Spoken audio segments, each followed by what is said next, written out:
Good morning all of you. सभी लोग जो जुड़ चुके हो, सत्य प्रकाश गुड मॉर्निंग। चलिए नमन पटेल। लास्ट में हम लोगों ने 2 क्लासेस ली थी जिसमें हमने कॉन्स्टिट्यूशन डिस्कस किया था।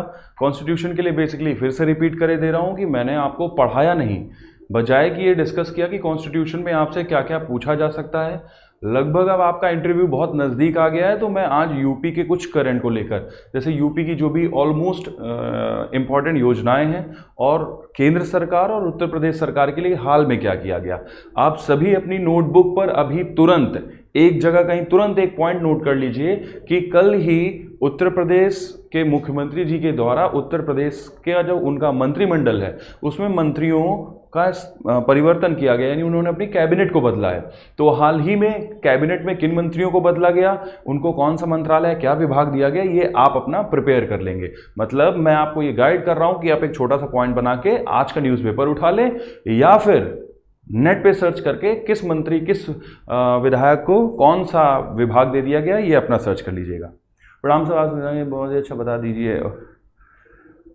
हाँ नमन, प्रयास रहा है मेरा। मैं देन अगर मुझे लगेगा, मैं फर्स्ट टाइम चूंकि मैंने ऐसे ऑनलाइन स्टार्ट किया, अगर मुझे आगे लगेगा कि नहीं आप लोगों को कुछ मदद मिल सकती है तो मैं भी यूट्यूब चैनल के माध्यम से कोशिश करूंगा कि आप तक कुछ इन्फॉर्मेशन पहुंचा सकूं। और प्रयास बस इतना रहा कि जो मैंने अपने समय पर पढ़ा मेहनत करी वो लगता है कि हाँ आप लोगों तक जाए। चलिए ठीक है, अभी अब समय नहीं वेस्ट करेंगे। रचना गुड मॉर्निंग। आप लोगों ने ये पॉइंट नोट कर लिया कि कल मतलब आपको तैयार क्या करना है, कल ही मंत्रिमंडल बदला है, उसके सब याद कर लेंगे कौन कौन से मंत्री को क्या मिला है। तो चलिए जल्दी से हम आगे बढ़ रहे हैं। पहला, गृह मंत्री अमित शाह ने उत्तर प्रदेश में परियोजनाओं की शुरुआत, ये अगस्त का है। अगस्त में उत्तर प्रदेश के लिए क्या क्या हुआ। पहला, केंद्रीय गृह मंत्री अमित शाह ने उत्तर प्रदेश में कई विकास योजनाओं की शुरुआत करी। उन्होंने विंध्याचल कॉरिडोर परियोजना की आधारशिला रखी और मिर्जापुर में रोपवे का उद्घाटन किया। विंध्याचल कॉरिडोर का मतलब है कि विंध्याचल जो पूरी हाँ 7 नए, सत्य प्रकाश 7 नए मंत्री हैं, इन 7 का आप नाम कर लीजिएगा।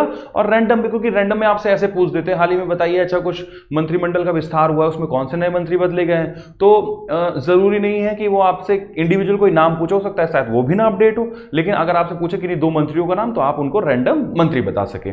तो चलिए, कॉरिडोर का बेसिकली विंध्याचल कॉरिडोर परियोजना का मतलब है कि वहां पर विंध्याचल पर्वत श्रेणी में कॉरिडोर का बेसिकली होता है कि जब कोई रोड या किसी भी चीज का बड़ा प्रोजेक्ट बनता है तो उसको कंबाइंड रूप से कॉरिडोर कहा जाता है। तो उन्होंने, अब रैंडम आपसे पूछ दी जाएगी कि हाल ही में अमित शाह जी के द्वारा उत्तर प्रदेश के लिए विंध्याचल पर्वत श्रेणी में क्या किया गया, तो एक कॉरिडोर की स्थापना की गई और मिर्जापुर में एक रोपवे का मतलब शुरुआत है। रोपवे होता है कि तार के माध्यम से जो एक ट्रॉली की पूरी व्यवस्था की जाती है एक स्थान से दूसरे स्थान, जो दुर्गम प्लेस होते हैं वहां के लिए। ठीक है, अगला है गृह मंत्री ने लखनऊ में उत्तर Pradesh institute of forensic science. ठीक, तो रैंडम आपसे पूछ दिया जाएगा कि हाँ गृह मंत्री जी के द्वारा कोई नया फॉरेंसिक साइंस लैब खोला गया तो Uttar Pradesh institute of forensic science UPIFS जो है वो स्टार्ट किया गया। UPIFS राज्य में कानून व्यवस्था की स्थिति बनाए रखने के लिए सहायक, ये इंपॉर्टेंट है। मैंने जब इंटरव्यू दिया था, वापस रिपीट करता हूँ, ओके ज्योत्सना, सत्य प्रकाश, जितेंद्र, कपिल सभी समझे। मुझसे पूछा गया था कि ये 112 डायल 112 क्या है, तो मैंने बताया कि डायल 112 जो है पुलिस की एक व्यवस्था है जिसमें हम ऑनलाइन कंप्लेन कर सकते हैं और पुलिस जो है वो मौके पर पहुंच जाएगी। उन्होंने तुरंत मुझसे क्वेश्चन किया कि आज से पहले भी क्या हम फोन करते थे तो क्या पुलिस नहीं पहुंचती थी। मेरा आंसर था कि सर पुलिस पहुंचती थी। 112 की खासियत ये थी कि 112 जो है वो एक पूरा इंटीग्रेटेड सिस्टम है। आप आगरा से एक मिनट,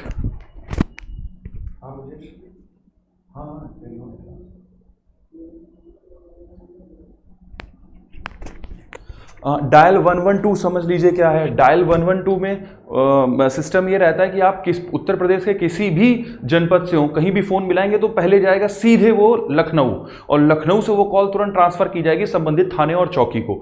इससे लाभ क्या होता है, पहले क्या होता था कि जब भी कोई कॉल करता था तो संबंधित थाने में या संबंधित जनपद में अपना कर दिया, वहां की पुलिस ने कुछ किया नहीं किया, किसी को कोई पता नहीं रहा। तो अभी जो 112 इंटीग्रेटेड सिस्टम इंटरनेट का आया तो कोई भी कॉल जाएगी वो पहले जाएगी लखनऊ, लखनऊ से वो कॉल फॉरवर्ड की जाएगी संबंधित थाने या चौकी के सर्विलांस पर। तो उससे क्या होता है कि वो लोग कंप्लेंट को निगलेक्ट नहीं कर सकते और उस पर उन्हें कार्रवाई करनी ही पड़ेगी। वो आपकी कार्रवाई करके फिर लखनऊ को उन्हें रिपोर्ट करना पड़ेगा कि हमने उसमें क्या कार्रवाई करी। लखनऊ आपसे पूछेगा कि हाँ आप जो कार्रवाई की गई उससे संतुष्ट हैं कि नहीं। तो आई होप समझ में आ गया होगा 112। ज्योत्सना, सत्यप्रकाश, जितेंद्र, स्पेशल गर्ल्स के लिए मैं बोलूंगा कि आप 5 मंत्री, महिला मंत्री, 5 किसान, मतलब 5 ऐसी योजनाएं जो महिलाओं के लिए हों, 5 ऐसी व्यवस्थाएं, कानून व्यवस्था जो महिलाओं के लिए की गई हैं। जैसे एक आप सभी पॉइंट नोट कर लीजिए, मिशन शक्ति, एक कहीं कॉपी में अपना नोट करिए, मिशन शक्ति लिख लीजिए। मेघना, ज्योत्सना, सत्यप्रकाश, ज्योत्सना, ठीक है। आप सभी लोग एक जगह मिशन शक्ति लिख लीजिए। मिशन शक्ति के आगे करना क्या है आपको? मिशन शक्ति एक ऐसा प्रोजेक्ट है उत्तर प्रदेश सरकार का जिसकी मदद से महिलाओं को कानून व्यवस्था उपलब्ध कराने का प्रयास किया जा रहा है। जैसे महिलाएं हैं, उनको बहुत सारी योजनाएं हैं महिलाओं के लिए, उनको जानकारी नहीं, घरों में रहने की वजह से इतना ज्यादा वो बाहर गई नहीं और पुरुष प्रधान समाज होने की वजह से उन्हें कोई सहायता नहीं मिल पाती। तो जब भी कोई महिला किसी भी विभाग में जाएगी तो उत्तर प्रदेश सरकार ने एक व्यवस्था की है कि सभी विभाग, पीडब्ल्यूडी, बिजली विभाग, पुलिस विभाग, नगर निगम, आप जो विभाग सोच सकते हैं, अस्पताल, बैंक, सभी विभागों में एक हेल्प डेस्क बनाया जाएगा। एक छोटा सा सेक्शन होगा जहां पर एक महिला बैठी होगी, उसके पास एक रजिस्टर होगा। कोई भी महिला आएगी तो उस हेल्प डेस्क, मिशन शक्ति हेल्प डेस्क पर वो अपनी सारी जानकारी ले सकती है। कोई भी कंप्लेन है वो वहां लॉन्च, जैसे मान लीजिए आपका बैंक अकाउंट का कोई कंसर्न है तो बैंक अकाउंट के कंसर्न को लेकर वहां पर एक मिशन शक्ति हेल्प डेस्क बनाया जाएगा। आप जाओगे, उस हेल्प डेस्क पे अपनी समस्या बताओगे, सारी चीजें करोगे तो उसका निस्तारण जल्दी होगा, मतलब उसका प्रॉब्लम सॉल्विंग सेक्शन अलग चलता है। इसी तरीके से आप थाने में पहुंचे, सारी कंप्लेन आप लिखा सकते हो, लेकिन एक मिशन शक्ति का हेल्प डेस्क अलग बना होगा। आप जाओगे उस मिशन हेल्प, ये बात अलग है कि वो है नहीं है, क्रियान्वित है कि नहीं, कैरी ऑन है कि नहीं, अलग चीज है, लेकिन व्यवस्था उत्तर प्रदेश सरकार के द्वारा हर एक विभाग में की गई है। और अगर कहीं भी आप जाते हैं, महिलाएं विशेषकर, तो हेल्प डेस्क, महिला हेल्प डेस्क यानी मिशन शक्ति हेल्प डेस्क में ही अपनी समस्या लिखवाएं। आप अस्पताल जाते हैं, किसी भी बड़े सरकारी अस्पताल गए, कोई काम नहीं हो रहा, तो उस महिला हेल्प डेस्क में आपने जाके अपनी कंप्लेन लिखवाई, उसकी सुनवाई पहले है। तो एक बहुत बड़ा प्रोजेक्ट है मिशन शक्ति। जैसे अभी महिलाओं के लिए कोई भी फ्रॉड कॉल्स आ रही हैं, कोई उन्हें परेशान कर रहा है, उसके लिए बहुत सी ऑनलाइन शायद 1090 व्यवस्था है, 1090 में वो कॉल करके अपनी समस्या को बता सकती हैं। तो ये कुछ जो उत्तर प्रदेश सरकार की सुविधाएं हैं, एम्बुलेंस को लेकर, क्राइम को लेकर, वो नंबर जो भी अलॉट हुए, जैसे 112, 1090, 1070, 176, तो इस तरह को उनको लिख लीजिएगा और उनके बारे में थोड़ा थोड़ा ब्रीफ कर लीजिएगा। चलिए, तो उत्तर प्रदेश ही हो गया। हाँ, तो मैं इसमें बोल रहा था कि पहले तो ये देखना है कि क्या है, फॉरेंसिक लैब कहाँ खुला है, ठीक। अब अच्छा, हुआ क्या, ये किस लिए है, यूपीआईएफएस, या आपसे पूछ सकते हैं कि यूपीआईएफएस सुना है, तो आप बोल देंगे हाँ सर, ये उत्तर Pradesh institute of forensic science है, कानून व्यवस्था की स्थिति बनाए रखने के लिए सहायता प्रदान करेगा। जल्दी से इसको देखिए। उत्तर प्रदेश कैबिनेट ने बच्चों को 2,500 रुपए प्रति माह देना होगा। उत्तर प्रदेश कैबिनेट ने कोविड-19 के अलावा अन्य कारणों से अपने माता पिता को 18 वर्ष से कम उम्र के बच्चों को, ये इसको याद रखिएगा, ये पूरा का पूरा नाम कहीं लिख लीजिए कॉपी में, उत्तर प्रदेश मुख्यमंत्री बाल सेवा योजना सामान्य। पहले इस व्यवस्था के अंतर्गत करीब केवल कोविड से जिन माता पिता में से किसी की मृत्यु हुई है, किसी एक की या दोनों की, तो उनके बच्चों को 4,000 रुपए उत्तर प्रदेश सरकार के द्वारा दिए जाने की व्यवस्था की गई थी। लेकिन हाल ही में मार्च यानी 1 मार्च सन 2021 के बाद से किसी के भी एक माता पिता में कोई भी खत्म हुआ या दोनों खत्म हुआ तो उनके बच्चों को प्रति माह, वीडियो आप बताएं, वीडियो नहीं चल रहा है, ओके, जस्ट अ मिनट मैं जरा कंफर्म कर रहा हूं।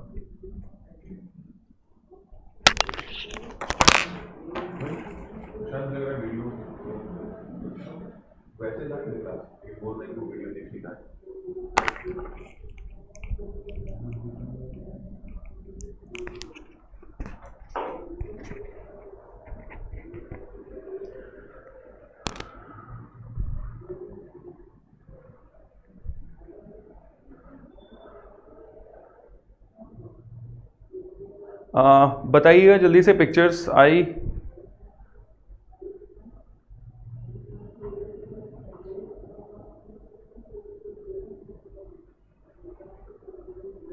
ओके ठीक है, चलिए जल्दी से वापस आते हैं। इसमें देखिएगा तो वापस फिर से उत्तर प्रदेश सरकार के द्वारा कोविड में जिनके माता पिता का देहांत हुआ या फिर किसी का भी मार्च के बाद से देहांत हुआ माता पिता या दोनों का, तो उनके बच्चों को 2500 रुपए प्रतिमाह योजना का नाम लिख लीजिएगा, उत्तर प्रदेश मुख्यमंत्री बाल सेवा योजना सामान्य। अगला, इसके अंतर्गत कितने रुपए की राशि अनुमन्य है? 2500 रुपए की। अगला पॉइंट है, मंत्रिमंडल ने यह भी निर्णय लिया है कि 18 से 23 वर्ष के बीच उन वयस्कों को मौद्रिक सहायता दी जाएगी जिन्हें कोविड-19 काल में माता पिता। अच्छा, वयस्कों को मौद्रिक सहायता से मतलब है कि ऐसे लोग जिनकी जॉब चली गई या माता पिता नहीं रहे तो अब उनको काम करना पड़ रहा है, तो उनको आर्थिक सहायता बैंकों से लोन आसानी से मिल सकेगा, या एमएसएमई के माध्यम से कोई अगर योजना होगी तो उनके लिए कुछ रियायत करके उनको जल्दी वह चीज उपलब्ध करा दी जाएगी। अगला देखिए, आईआईटी कानपुर ने दी छात्राओं की ईएनटी नीति को, भारतीय प्रौद्योगिकी संस्थान कानपुर ने एक व्यापक छात्र उद्यमिता नीति को मंजूरी दी है। नीति नवाचार और उद्यमिता ऋण की प्रदर्शिता। ओके, इसको समझिएगा। संस्थान ने एक संकाय उद्यमिता नीति भी है, इसमें तहत संकाय सदस्य संस्थान के नियमित कर्मचारियों के रूप में कार्य जारी रखते हुए कंपनी शुरू कर सकते हैं। बेसिकली एक रैंडम अगर पूछ दिया जाए कि आईआईटी के द्वारा एक प्रोजेक्ट लॉन्च किया गया कि कुछ ऐसे लोग जो कुछ नया शुरू करने की कोशिश कर रहे हैं और नया कुछ शुरू कर रहे हैं, तो उसमें आईआईटी कानपुर जो है वो उनको सपोर्ट करेगा पैसा देने में, मार्केटिंग करने में, इन सभी व्यवस्थाओं में।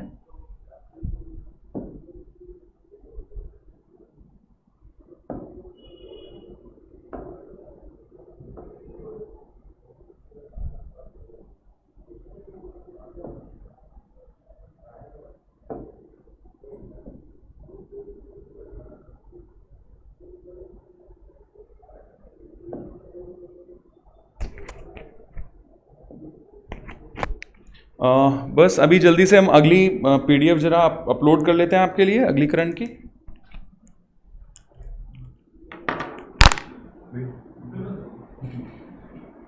कुछ और टच करके तो वो शुरू, अच्छा दूसरा पीडीएफ स्टार्ट करना है।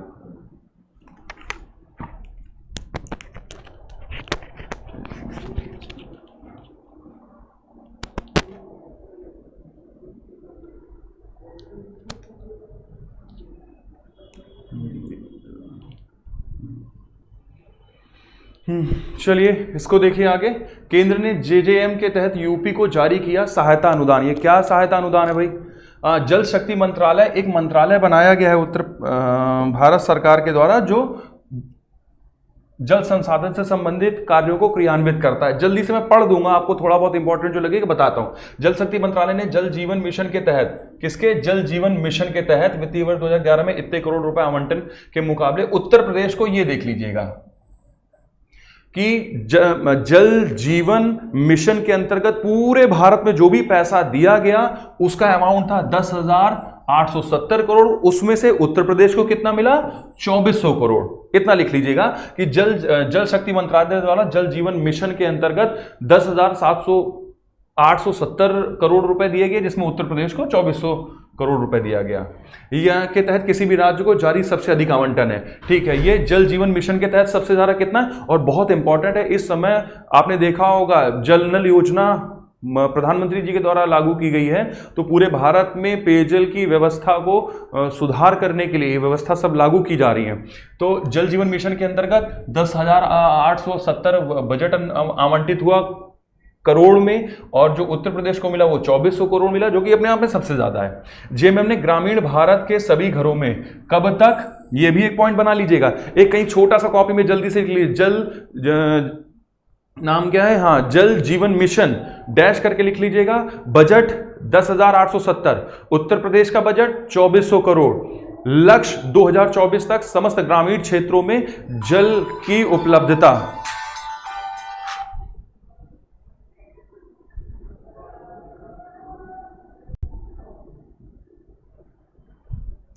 अगला पॉइंट है हमारा,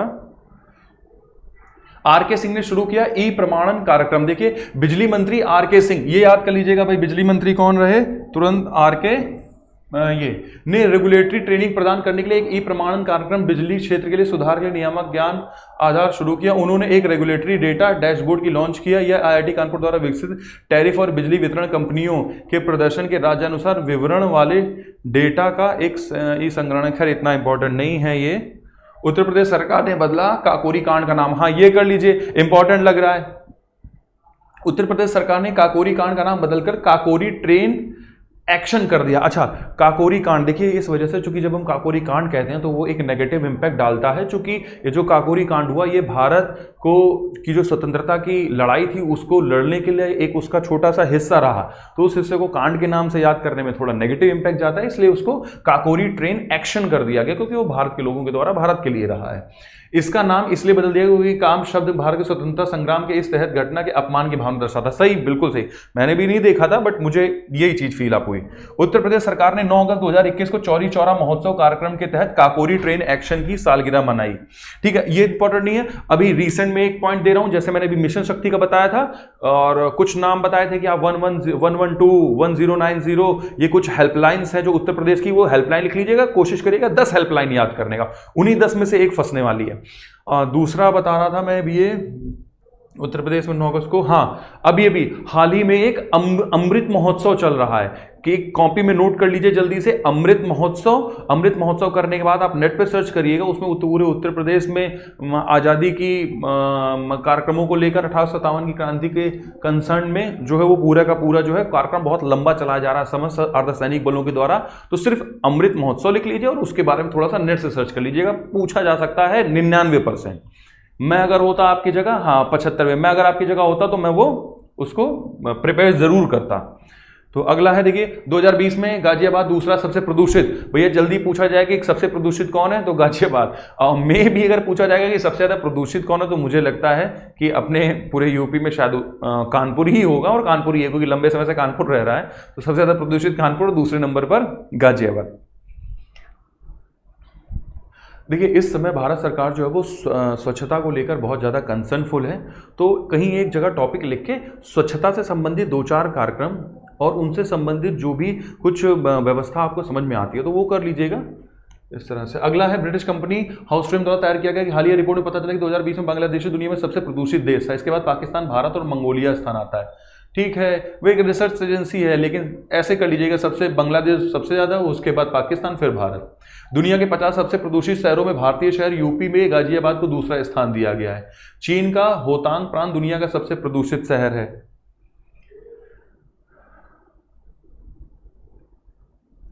उत्तर प्रदेश ने किया टोक्यो ओलंपिक पदक विजेताओं को सम्मानित। उत्तर प्रदेश की तरफ से है ये। देखिए उत्तर प्रदेश सरकार ने 19 अगस्त 2000 को लखनऊ में टोक्यो पदक विजेताओं को, उत्तर प्रदेश के दल के सदस्यों को नहीं इतना इंपॉर्टेंट है, स्वर्ण पदक जीत, हाँ ये कर लीजिए, स्वर्ण पदक विजेता को कितना 2 करोड़, और रजत पदक विजेता को 1.5 करोड़ और कांस्य पदक विजेता को 1 करोड़ रुपए का पुरस्कार राशि दी गई। चौथे स्थान पर रहे और बेहतर प्रदर्शन करने वालों को 50-50 लाख रुपए से सम्मानित किया गया। ऐसा मेरा पर्सनल अनुभव है कि इंटरव्यू में ओलंपिक से कहीं ज़्यादा प्रश्न पैरा ओलंपिक से पूछे जा सकने वाले, क्योंकि पैरा ओलंपिक में हमारे खिलाड़ियों के द्वारा जीते जाने वाले पदकों की संख्या भी बहुत अधिक है, और ऐसे लोगों के बारे में जब हम इंटरव्यू में पूछते हैं तो एक उनकी हौसला अफजाई भी होती है। तो कहीं पर एक जगह छोटा सा सेक्शन हाफ पेज का पैरा ओलंपिक लिखकर सर्च कर लिएगा किनको किनको मिला, पहला एक महिला को मिला, कितने पदक मिले, क्या रहा, तो एक छोटा सा ब्रीफअप हो जाएगा। उसको 5, 7, 10 बार लिखने के बाद रैंडम आप उसको केवल मगअप कर लें, 4-5 बार देख लें, वो आपके दिमाग में रहने वाला है। देवबंद में एटीएस प्रशिक्षण केंद्र स्थापित कर रहा है उत्तर प्रदेश। उत्तर प्रदेश सरकार ने सहारनपुर के इस्लामिक मदरसा दाउल उलूम देवबंद के लिए प्रसिद्ध देवबंद में आतंकवाद निरोधी दस्ते एटीएस कमांडो के लिए एक प्रशिक्षण केंद्र, इतना कर लीजिएगा कि एटीएस वैसे भी जानते होंगे, एंटी टेररिस्ट स्क्वाड रहता है, इसका जो एक स्थापना हो रही है उनकी ट्रेनिंग के लिए, वो कहाँ पर देवबंद में हो रही है। प्रदेश भर में चयनित 1.5 दर्जन से अधिक एटीएस अधिकारियों की बाह्य प्रतिनियुक्ति की जाएगी। सरकार पहले ही देवबंद में एटीएस प्रशिक्षण केंद्र के लिए खैर ये तो जमीन है। उत्तर पूर्व मुख्यमंत्री कल्याण सिंह का हाल ही में कल्याण सिंह जी का निधन हुआ है, उसके बारे में थोड़ा बहुत देख लीजिए।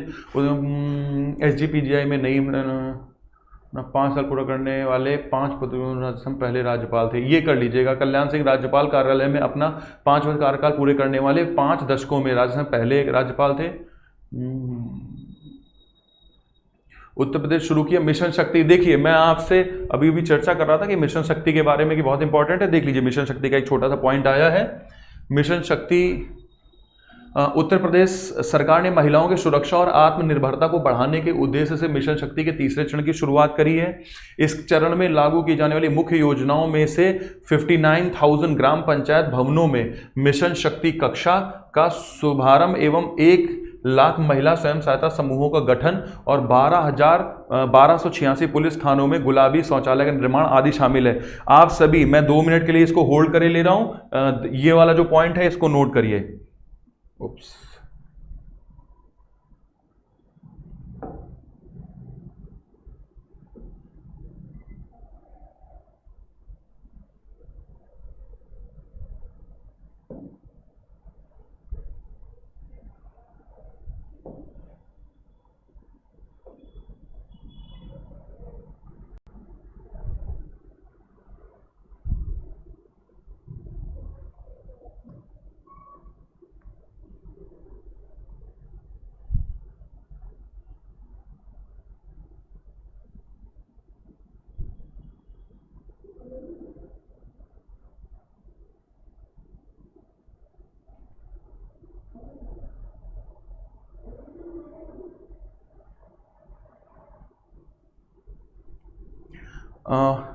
सभी लोग लाइव हैं, जो भी कनेक्ट हैं वो एक बार आंसर करें जल्दी से, यस और नो का। ज्योत्सना, विनीत, हरिशंकर, ओके। संदीप सुरू, जल्दी से मैं बस ये बोल रहा हूं कि एक छोटा सा पॉइंट है ये मिशन शक्ति को लेकर, इंपॉर्टेंट है, इसको नोट कर लीजिए। ये इतना नाम लिख लीजिए कहीं पर कॉपी में। अच्छा, इसका कौन सा चरण है? ये तीसरा चरण है। इसमें क्या हुआ है? इस चरण में 59 ग्राम पंचायत भवनों में मिशन शक्ति कक्षा का स्थापना होगी। 1 पॉइंट, 1 लाख स्वयं सहायता समूह गठन होगा। दूसरा पॉइंट, इतने थानों में गुलाबी शौचालय बनेंगे। और एक और लिख लीजिएगा, बीटों की स्थापना होगी। बीटों का मतलब होता है कि महिलाओं का एक छोटा सा दल जो मौके पर हो रही किसी भी घटना के लिए पहुंचता है। जैसे 1 सिपाही 2 सिपाही की बीट बना दी गई, ग्रुप बना दिया गया, तो ग्रुप्स को उनकी भाषा में बीट कहा जाता है। तो ये 1-2-3 पॉइंट्स हैं, जल्दी से नोट करिए। मिशन शक्ति लिख लीजिएगा, उसके बाद लिख लीजिएगा 59,000 ग्राम पंचायत भवनों में मिशन शक्ति कक्षा का शुभारंभ, 1 लाख महिला स्वयं सहायता समूहों का गठन, 1286 पुलिस थानों में गुलाबी शौचालय का निर्माण।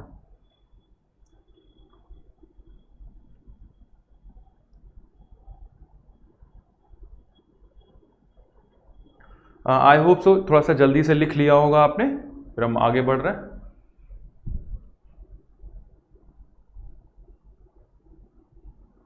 अयोध्या में कल्याण सिंह के नाम पर होगा एक सड़क का नाम। खैर इतना ज़्यादा हाई कंसर्नफुल नहीं है। उत्तर प्रदेश के उप मुख्यमंत्री केशव प्रसाद मौर्य ने कहा है कि अयोध्या में राम जन्मभूमि की ओर से जाने वाली सड़कों का नाम उत्तर प्रदेश पूर्व मुख्यमंत्री कल्याण, कोई ज़रूरी नहीं है। अयोध्या के अलावा लखनऊ, प्रयाग, बुलंदशहर, अलीगढ़, हाँ एक जैसे मैंने आज अभी 1 पॉइंट बताया था कि आपको उत्तर प्रदेश में जो भी हेल्पलाइन नंबर्स है, एक जगह हेल्पलाइन लिख लीजिए, हेल्पलाइन नंबर सर्च कर लीजिएगा, उनके बारे में पढ़ लीजिएगा किससे क्या संबंधित है। दूसरा बताया था मिशन शक्ति के बारे में, वो आपने यहाँ पर अभी लिख लिया है। तीसरा बताया था जल जीवन मिशन करके, उसके बारे में थोड़ा सा हमारा एक पॉइंट था, वो कर लेंगे। चौथा भी अभी मैंने चूंकि आपको पढ़ाने के दौरान दिमाग में याद आया कि अयोध्या राम मंदिर को लिख लीजिएगा, कहीं भी एक छोटा सा लिख लीजिएगा अयोध्या राम मंदिर, उसके बारे में थोड़ा सा हल्का ब्रीफ कर लीजिएगा कि कितना क्या है, कैसे कौन बना रहा है, क्या उसका परिचय, या भगवान।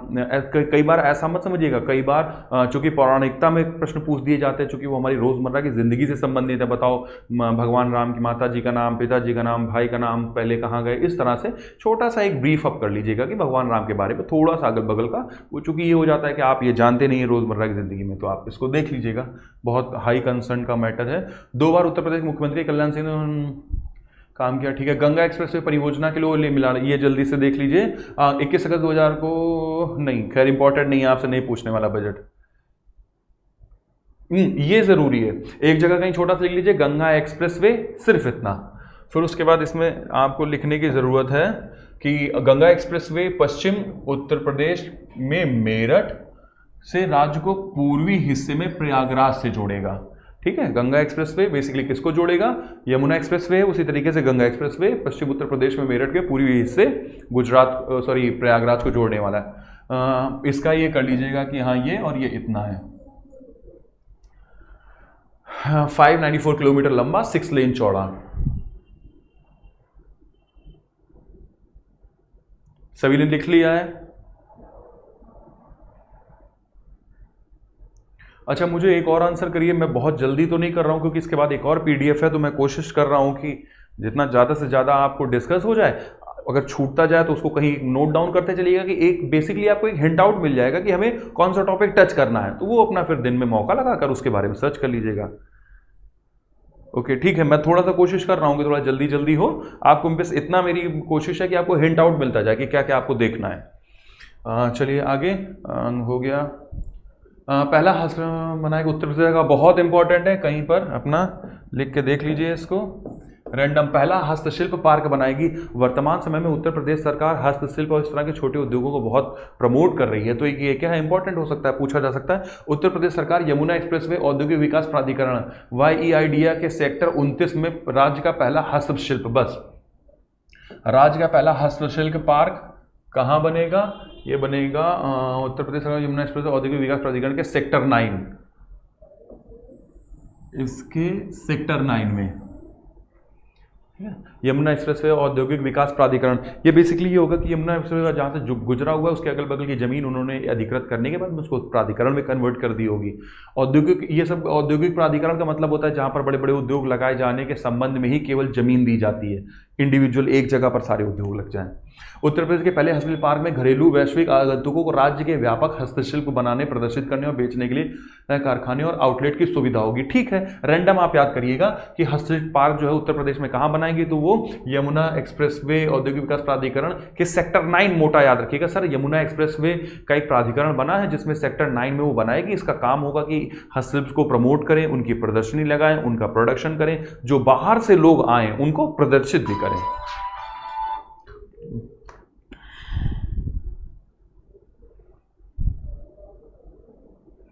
आगे आपसे पूछा गया गोरखपुर में उत्तर प्रदेश का पहला आयुष विश्वविद्यालय। आयुष विश्वविद्यालय का मतलब होता है दवाओं के संबंध में। ठीक है, राष्ट्रपति रामनाथ कोविंद ने 28 अगस्त 2021 को गोरखपुर में यूपी के पहले आयुष विश्वविद्यालय की स्थापना रखी। पहले आयुष विश्वविद्यालय, इसको याद करिएगा, कहाँ पर है? गोरखपुर में है, बहुत इंपॉर्टेंट है, हो सकता है वन लाइनर क्वेश्चन है। गोरखपुर में पहले आयुष विश्वविद्यालय की स्थापना हुई। उन्होंने शहर में महायोगी गुरु गोरखनाथ विश्वविद्यालय की भी उद्घाटन किया। इससे जिले में 4 विश्वविद्यालय हो जाएंगे। यह गोरखपुर को पूर्वांचल क्षेत्र में शैक्षिक केंद्र में स्थापित करने में दिशा में सहायता करेगा। इंपॉर्टेंट है ये, देख लीजिएगा कि हाँ, गुजरात गोरखपुर में पहले आयुष विश्वविद्यालय की स्थापना हुई, और चूंकि ये करेगा क्या, ये गोरखपुर को पूर्वांचल क्षेत्र में शैक्षिक बढ़ावे के लिए है।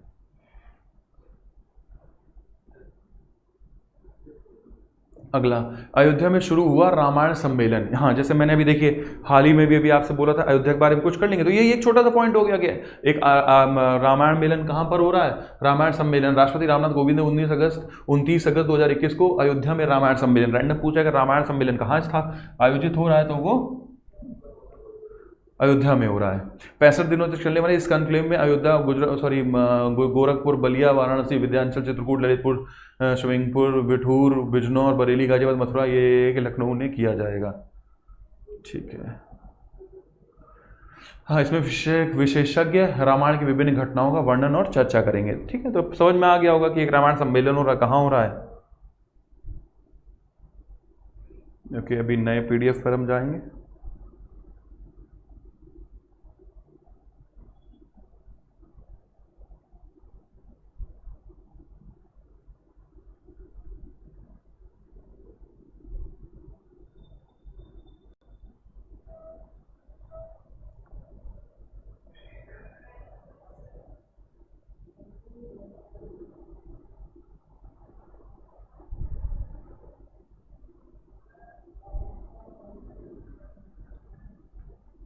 देखिए, राम वन गमन मार्ग का मसौदा तैयार। क्या है, जल्दी से देख लेते हैं। उत्तर प्रदेश में लोक निर्माण विभाग द्वारा प्रस्तावित राम वन गमन मार्ग का प्रस्ताव तैयार किया गया। यह परियोजना सीता और भाई लक्ष्मण के साथ, इस बात को समझिएगा। देखिए, चूंकि ये मैंने पीडीएफ जो है रैंडम, अपने एक इलाहाबाद में फ्रेंड है वो तैयारी कर रहा है यही सिविल के लिए, बहुत मेहनती बच्चा है, तो उससे मैंने कहा था कि मुझे कुछ प्रोवाइड कराओ जो बच्चों को, वो भी अभी यूपीएसआई भी दिएगा, बेसिकली वो सिविल देगा। तो अभी चूंकि ये रैंडम, अब ये माइंड का सेटअप आप समझिए, मेरे दिमाग में जैसे जैसे आ रहा है कि आप अयोध्या के बारे में पढ़ लें, राम मंदिर के बारे में पढ़ लें। देखिए, उसी करंट को लेकर उसमें डिस्क्राइब भी किया गया। ये मैं भी, जैसे आप फर्स्ट टाइम पीडीएफ देख रहे हैं, मैं भी फर्स्ट टाइम ही पीडीएफ इसको देख रहा हूँ। तो एक छोटा सा पॉइंट है, राम मंदिर लिख के उसको उत्तर प्रदेश के लोक निर्माण विभाग द्वारा, ये बहुत इंपॉर्टेंट लग रहा है मुझे, तो भाई ये इसके आने वाले राम वन गमन मार्ग। राम वन गमन मार्ग नाम से समझ में आ रहा होगा आपको, जाने जिस रास्ते से वो गए होंगे। यह परियोजना सीता और भाई लक्ष्मण के साथ वनवास के रास्ते राम अपनाए गए मार्ग का पुनः अनुरेखण का प्रयास है। ठीक, इस मार्ग को सुल्तानपुर, प्रतापगढ़ 2-3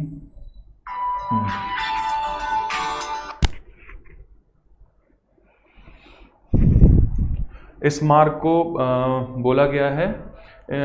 अब मैं एक छोटा सा आपको सिखाने वाली बात भी कह रहा हूँ कि इसमें सीखने वाली क्या है। मैं जैसे अपने समय पर इन चीज़ों को तैयार करता था तो मेरे साथ ये बात होती थी कि अब जैसे सबसे पहले तो इसमें बोला गया इस मार्ग को 1 2 3 4 5 6 नाम मैं एक बार में याद कर लेता हूँ। कैसे? पहले दिमाग में सेटअप ये डालता हूँ कि क्या है, तो राम गमन मार्ग हो गया, जिस मार्ग से राम सीता और लक्ष्मण जी के साथ गए। दूसरा, वो किसी न किसी इसी तरीके से चीज़ें इंटरलिंक होती है। आप अगर कहीं पर भी मुझे देखेंगे कहीं भी, तो मुझे आप मेरा आप नाम बता पाएंगे, लेकिन मुझे ये आइडेंटिफाई कर पाएंगे मेरे साथ में कि ये वो सर हैं जिन्होंने इंटरव्यू की तैयारी कराई थी। शुरुआत कहाँ से की थी? कॉन्स्टिट्यूशन से। तो इंटरलिंक करी चीज़ें। राम गमन मार्ग, तो तुरंत प्रश्न आना चाहिए कि कहाँ कहाँ से गया। तो ये पहले याद करो कि कितनी जगहें थी, 1 2 3 बेसिकली 3 4 5। तो दिमाग में याद रखेंगे कि 5 जगहों से था। तो अब धीमे से उन 5 के नाम, पहला सुल्तानपुर, फिर दूसरा चूंकि उसी बगल में है प्रतापगढ़, तो पहला कौन सा था? सुल्तानपुर। दूसरा कौन सा था? प्रतापगढ़।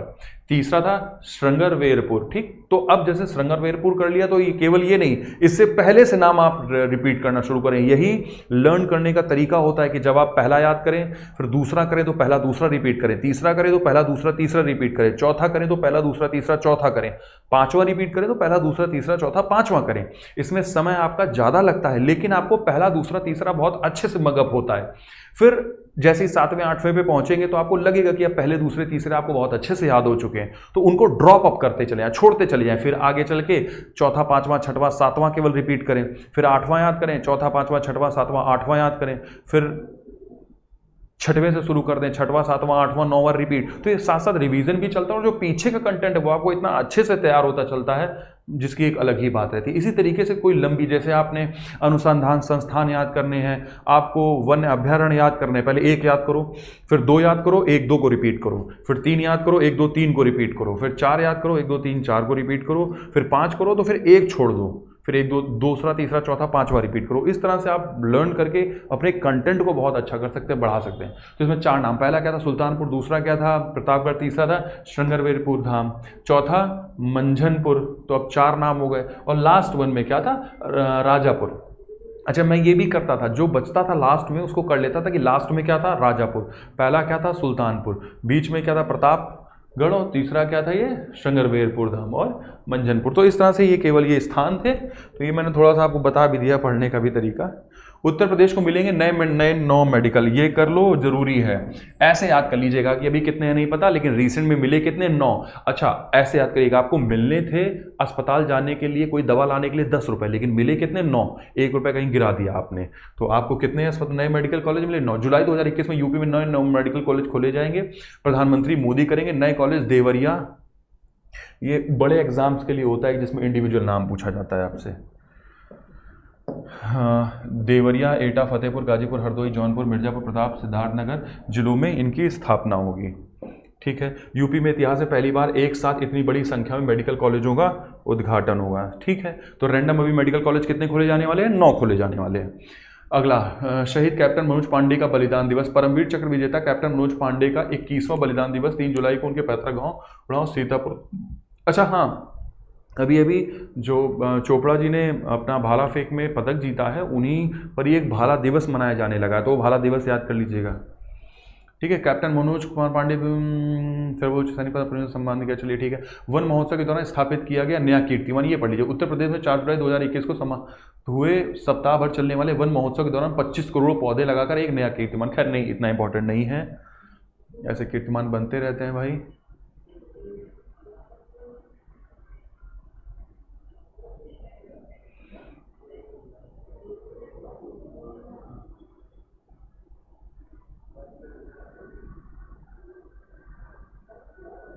हाँ ये कर लीजिए, ये इंपॉर्टेंट है।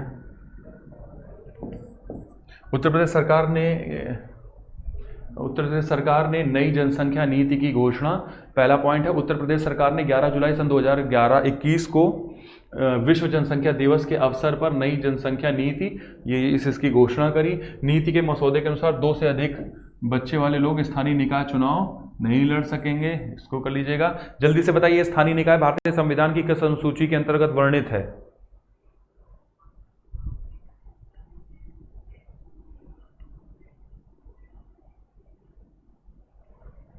जल्दी से आंसर करिए। शहरी निकाय, ठीक, 12 में शहरी निकाय और 11 में ग्रामीण। ठीक है, चलिए आगे। जिनकी 2 संतानें हैं उन्हें अधिक सरकारी सुविधाओं में प्रोत्साहन प्रदान किए जाएंगे, ये भी ठीक है चीज। चलो, जिनकी 2 संतानें उन्हें ज़्यादा प्रोत्साहन रहेगा। इसमें रैंडम ऐसे आ जाएगा कि हाल ही की नई जनसंख्या नीति के अंतर्गत क्या लाभ मिलेंगे, तो अब 2 होंगे। जो भी जिनके 2 से ज़्यादा बच्चे होंगे वो स्थानीय निकाय का चुनाव नहीं लड़ सकेंगे, और जिनके 2 बच्चे होंगे उनको सरकारी सुविधाओं में अधिक लाभ दिया जाएगा। स्थापित किए जाएंगे भारतीय विरासत संस्थान, इंपॉर्टेंट है। अब मुझे नहीं पता आपने तैयार किया है कि नहीं किया है। नीति निर्देशक तत्व आपने पढ़े होंगे, तो जैसे नीति निर्देशक तत्व आया, कहाँ से लिया गया, किस अनुच्छेद से किस अनुच्छेद तक है, किस भाग में है, ये 3-4 क्वेश्चन आपके माइंड में रहे। उसी में एक छोटा सा पॉइंट होता है विरासतों का संरक्षण। विरासतों के संरक्षण जो है भारतीय संविधान में आर्टिकल 49 के अंतर्गत मेंशन किया गया है। तो इसमें देख लीजिए, भारतीय विरासत संस्थान सरकार ने नोएडा, गौतम बुद्ध नगर भारतीय स्थापित करने का निर्णय लिया है। ठीक है, स्थापित किया जाएगा।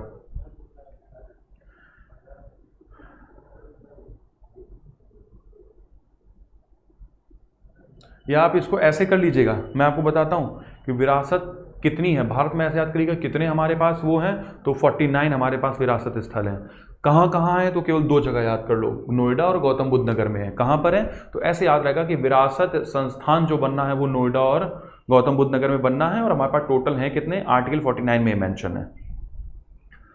इसे भारतीय राष्ट्रीय अभिलेखागार नई दिल्ली, चलिए ठीक है, अभी इतना इंपॉर्टेंट नहीं है। भारत को जल्दी दूसरा सबसे लंबा एक्सप्रेसवे मिल जाएगा। न्यू गंगा एक्सप्रेसवे उत्तर प्रदेश राज्य से होते हुए गुजरेगा, राज्य के कुछ शहरों को जोड़ेगा। यह लगभग 594, देखिए आपने अभी पढ़ ही लिया है। दिल्ली से प्रयागराज की दूरी 10 से 11 की जगह 6 से 7 घंटे हो जाएगी। हाल ही में, हाँ, आप सभी इस बात से अवगत होंगे कि अभी उत्तर प्रदेश सरकार के द्वारा उत्तर प्रदेश की समस्त ग्राम पंचायतों में ग्राम पंचायत भवन का निर्माण हुआ, और एक ग्राम पंचायत सहायक की भर्ती निकली थी, जिसमें उसी गांव के एक लड़के को ग्राम पंचायत सहायक के रूप में अपॉइंट किया गया, कंप्यूटर ऑपरेटर। मैं थोड़ा ब्रीफ कर देता हूँ, शायद आपसे पूछ दें। इसका काम ये होगा कि आय प्रमाण पत्र, जात प्रमाण पत्र, मृत्यु प्रमाण पत्र और खतौनी, विरासत, जमीन के नाम ट्रांसफ़र करना, ये सभी काम उसी व्यक्ति के द्वारा उसी ग्राम पंचायत में कंप्यूटर ऑपरेटर के माध्यम से किए जाएंगे।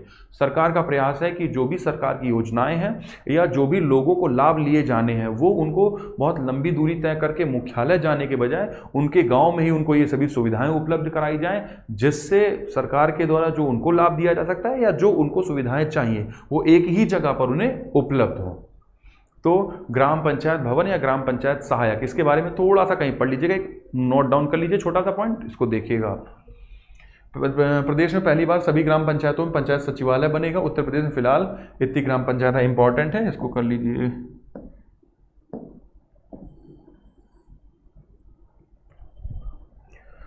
अपने क्षेत्र के सांसद, विधायक, इन सब के नाम याद कर लीजिएगा। वैश्विक कृषि फर्म कोर्टेवा एग्री साइंस ने उत्तर प्रदेश में 40,000 एकड़ में सतत चावल की खेती को बढ़ावा दिए जाने के लिए विश्व बैंक समूह द्वारा, नहीं ठीक है, कोर्टेवा अभी इतना इंपॉर्टेंट नहीं रहेगा, अब रहेगा भी। अच्छा देखिए, 2 तरह के प्रश्न होते हैं। जैसे एक ये प्रश्न है, क्या इसको पढ़ लेना, सर इस भर्ती पर हाईकोर्ट ने रोक लगा दी है। हाँ, मे भी हो सकता है रोग, इसका स्टेटस नहीं पता है, लेकिन मान लो अगर जैसे वो पूछ सकते हैं। बेसिकली है कि एक अवधारणा है, अवधारणा मतलब एक कॉन्सेप्ट है कि जिससे हम क्या बेहतर कर सकते हैं। हो सकता है रोक लग गई हो, रोक लगने में यही था कि उसी ग्राम पंचायत का आदमी भरेगा, फिर उसका प्रधान जो है उनके कागजों को चेक करेगा। अच्छा, इसमें सबसे बड़ी कमी होती है कि लोगों को जो आवेदन प्रक्रिया होती है, आप ही लोग जैसे हैं, बहुत से कम लोग ऐसे हैं जो नोटिफिकेशन पढ़ते हैं, बहुत से लोग तो ऐसे जो दूसरों से फॉर्म भरवाते हैं कैफे से। मैं आपको एक सलाह दे देता हूँ पढ़ाने के दौरान में कि आप तैयारी कर रहे हैं, जिम्मेदारी के साथ कोई भी भर्ती आती है, कोई भी नौकरी का फॉर्म आता है, आप अपना फॉर्म खुद भरेंगे। खुद भरने से मेरा अभिप्राय है आप स्वयं भरें कंप्यूटर पर, या किसी मित्र के साथ बैठकर सिस्टम पर सामने ही भरें बैठकर। क्योंकि मैंने, चूंकि लंबे समय तक हम पढ़ाते रहे, हमने ऐसा देखा कि बहुत से बच्चों ने बहुत मेहनत करी, किसी कैफे वाले को फॉर्म दे दिया, उसकी क्या गरज पड़ी है, उसने कुछ भी फॉर्म भर दिया उल्टा सीधा, लड़के की जगह लड़की की फोटो, लड़की की जगह लड़के की फोटो, माता पिता के नाम में कोई गड़बड़ी, फिर उसके बाद आप आयोग के धक्के लगाते रहो, चक्कर लगाते रहो। और अगर उनके सिलेक्शन की स्थिति है तो मानसिक तनाव भी हुआ, और अगर तैयारी की स्थिति में हो गया तो उसमें करेक्शन की वजह से। तो इस बात को नोट डाउन कर लीजिए कि कोई भी आप फॉर्म भरेंगे आने वाली भर्ती का, स्वयं भरेंगे। इस बात को मैंने अपना कभी भी फॉर्म कभी किसी से नहीं भरवाया, खुद भरता था। क्योंकि जब आप खुद भरते हैं तो लापरवाही कर देते हो, आप अपने काम के लिए जिम्मेदार होंगे, दूसरा क्यों जिम्मेदारी से करेगा।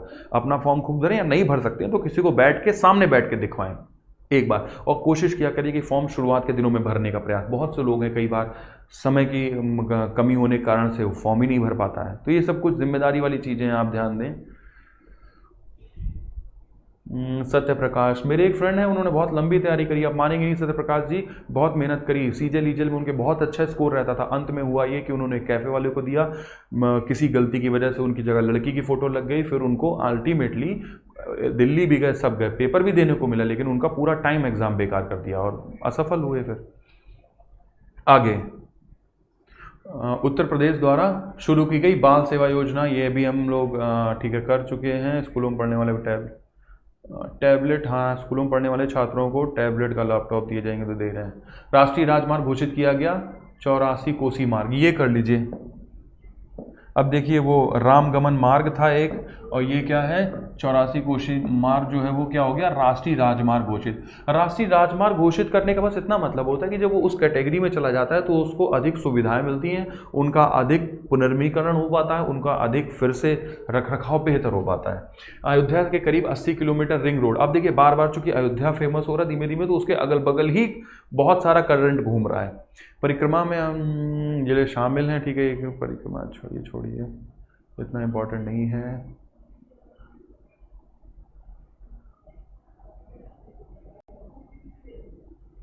हाँ, ये कर लीजिए। गोरखपुर में सैनिक स्कूल का शिलान्यास, उत्तर प्रदेश के मुख्यमंत्री आदित्यनाथ ने गोरखपुर में सैनिक स्कूल की आधारशिला रखी। गोरखपुर फर्टिलाइजर कॉम्प्लेक्स में बनने वाला स्कूल प्रदेश का 5वां सैनिक स्कूल होगा। इसको कर लीजिए, प्रदेश का 5वां सैनिक स्कूल कहाँ खुला, गोरखपुर में खुला है। उन्होंने 87 करोड़ रुपए से इसकी, ठीक है।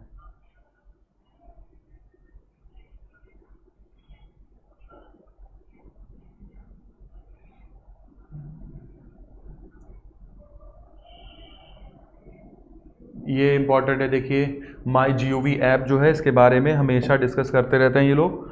तो MyGov ऐप क्या है, मुख्यमंत्री योगी आदित्यनाथ 26 जनवरी 2022 को MyGov Uttar Pradesh portal launch किया। जैसे केंद्र सरकार का MyGov ऐप है, PM MyGov ऐप, उसी तरीके से इन्होंने भी लॉन्च किया है। इसका उद्देश्य नागरिक जुड़ाव के विचार को आगे बढ़ाना और भारत के सबसे बड़े राज्य में सुशासन के लक्ष्य को प्राप्त करना है। ठीक है, कोई इतना है नहीं इस अभिनव प्रयास से। अब भारत, ठीक है, अगर आपसे रैंडम पूछ दे कि MyGov ऐप क्या है, तो यही बताइएगा कि केंद्र सरकार की तर्ज पर उत्तर प्रदेश सरकार ने भी लॉन्च किया है, जिसका प्रयास है कि नागरिकों के विचार सरकार तक और सरकार के किए गए काम नागरिकों तक सफलतापूर्वक आ सके, उनकी जानकारी मिल सके, इसलिए लॉन्च किया गया।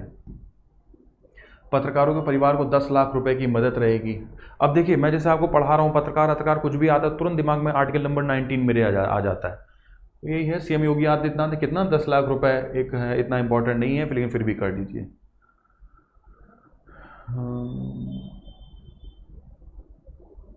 ये कर लीजिए, चला थोड़ा सा इसको देख लीजिए कि 14 बाघ अभ्यारण्यों को वैश्विक CA/TS मान्यता। भारत में 14 बाघ अभ्यारण्यों को global conservation assured tiger standard C और TS की मान्यता मिली है 14 बाघ। अब इसमें क्या है, आप बहुत कुछ नहीं याद रख सकते लंबा, सिर्फ इतना याद रखिएगा कि कितनी संख्या थी उनकी। कितनी संख्या थी, 14 संख्या थी।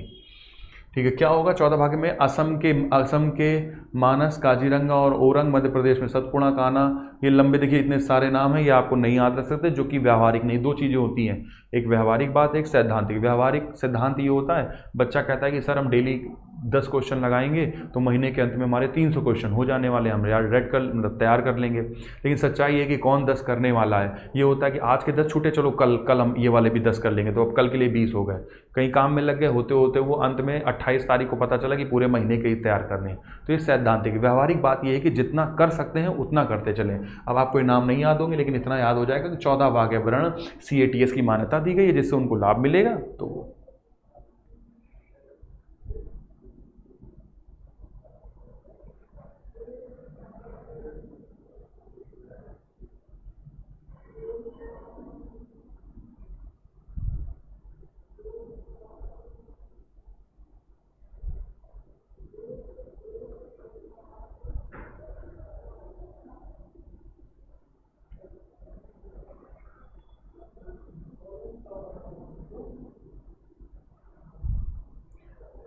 ये तो हो सकता है मे भी आपको थोड़ा समझ भी ना आए, लेकिन आ जाएगा इसमें।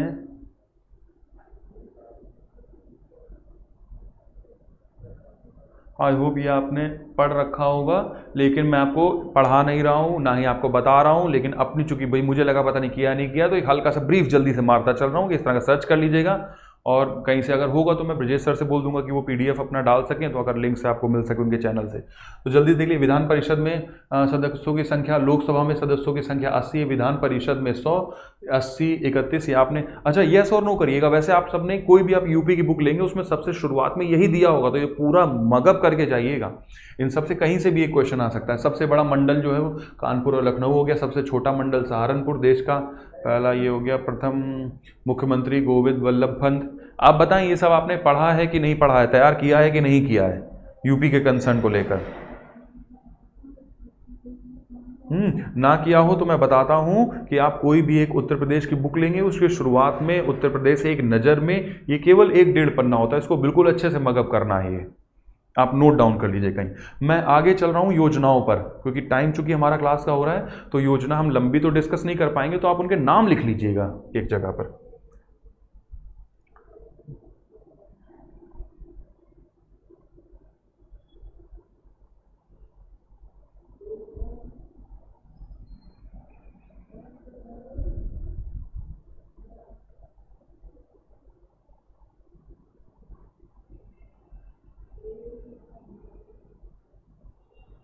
हम्म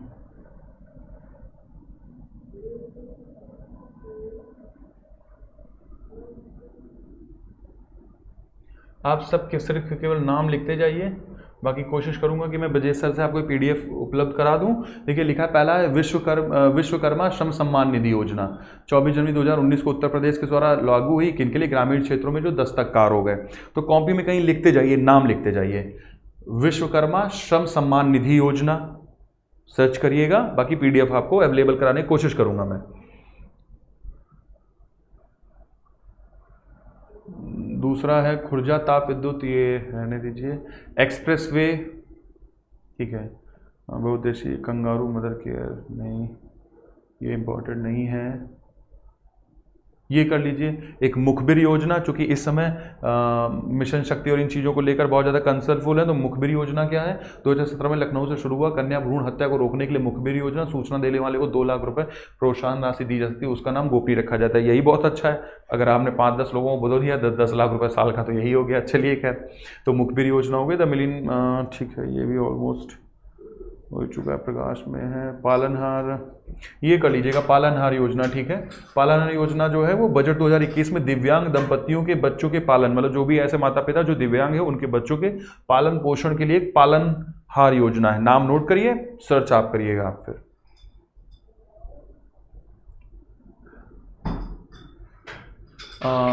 इन सभी में सबसे इंपॉर्टेंट है, इसको नोट करिएगा, मुख्यमंत्री किसान एवं सर्वहित बीमा योजना। बहुत बड़ा प्रोजेक्ट है ये गवर्नमेंट का, हम लोग ऑलमोस्ट इसकी रिपोर्टिंग करते रहते हैं। किसान मुख्यमंत्री किसान एवं सर्वहित बीमा योजना 2019।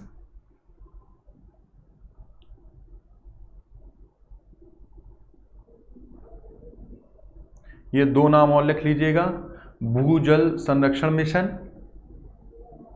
दूसरा किशोरी बालिका योजना।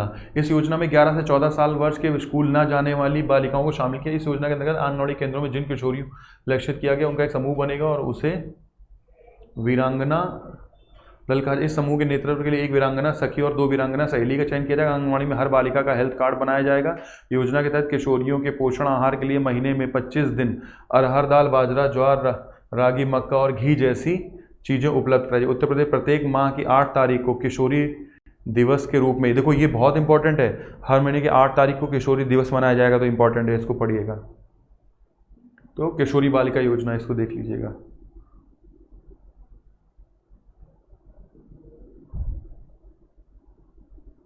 ये व्यापारी वाला नहीं है, सही है।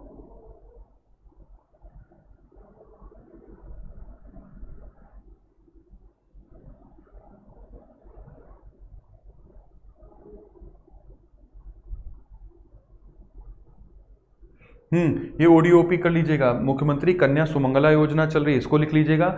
एक जिला एक उत्पाद, इस योजना के बारे में थोड़ा पढ़ लीजिएगा। मुख्यमंत्री कृषक दुर्घटना, ये हो ही चुका है। अटल आवासीय विद्यालय, ये हो जाएंगे।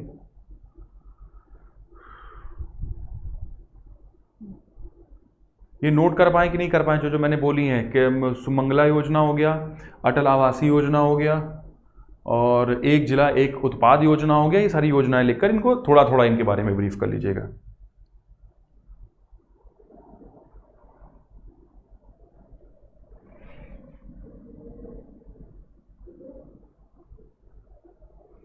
ये बाल सेवा योजना देखिए, आपने पढ़ी है, ये भी थी।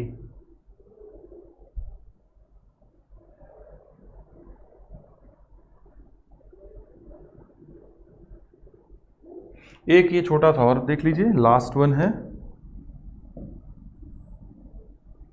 युवा उद्यमिता विकास अभियान। ठीक है, इसमें बस यही है कि ऐसे युवा जो कुछ भी एमएसएमई सेक्शन के थ्रू कोई भी अगर रोजगार करना चाहते हैं छोटे स्तर पर, तो उन्हें मार्गदर्शन, आर्थिक सहायता और उनकी मार्केटिंग, इन सभी के लिए अपना सहयोग करेंगे। तो चलिए, आज की क्लास के लिए हम इतना ही रखते हैं और आप सब से वापस मैं बोलता हूँ कि आपको ज़रूरत होती है, एक बात समझिए कि हम जब सुबह उठते हैं तो हमारे पास हमारा एक दिन का रूटीन होता है। मेरे पास मेरा एक रूटीन है, मैं पूरे दिन उस रूटीन को फॉलो अप करके आगे बढ़ूंगा। आपके पास भी डेली का एक रूटीन होना चाहिए कि आज मैं ये पढ़ूंगा, वो नोट डाउन हो, उनमें टिक लगता जाए, जब वो चीज़ें खत्म होती चली जाएं। अभ्यारण्य हैं, झीलें हैं, नदियां हैं, आपके अगल बगल का है, योजनाएं हैं, जैसे आज मैंने बताया कि आपको उत्तर प्रदेश में जो भी हेल्पलाइन नंबर्स हैं उनको नोट डाउन करके लर्न करना है। तो कहीं एक हेल्पलाइन लिख लिया तो वो छोटे छोटे टिक मारते जाइए, क्योंकि आपके पास अब बहुत कम समय बचा है। आप ये समझें, आप बिल्कुल सफलता के अंतिम चरण पर हैं और अब जो आपकी मेहनत होगी वही आपको एक कदम आगे ले जाएगी। अच्छा, ये मत सोचिएगा कि बस ठीक है 1 ही 2 नंबर की बात है, नहीं, एक एक नंबर से मार्क्स रुकते हैं, सिलेक्शन रुकता है। मेरे एक बहुत परम मित्र बहुत मेहनत करी, योग्य व्यक्ति थे, लेकिन किसी कारण से 0.25 से उनका सिलेक्शन रुक गया। तो ऐसा नहीं कि योग्य नहीं थे, लेकिन थोड़ी सी मेहनत में कहीं 19-20 चीज़ें रह गई। आप ज़्यादा से ज़्यादा नज़र रख लेंगे चीज़ों पर तो हो सकता है कि शायद वो चीज़ वहाँ पूछ दी जाए। ये नहीं कहा जा सकता कि जो आप पढ़ें वो आने ही वाला है, लेकिन आपका प्रयास ही होना चाहिए। तो चलिए, आप सभी को बहुत बहुत धन्यवाद। आज की क्लास हम यहीं ख़त्म करते हैं। Best of luck.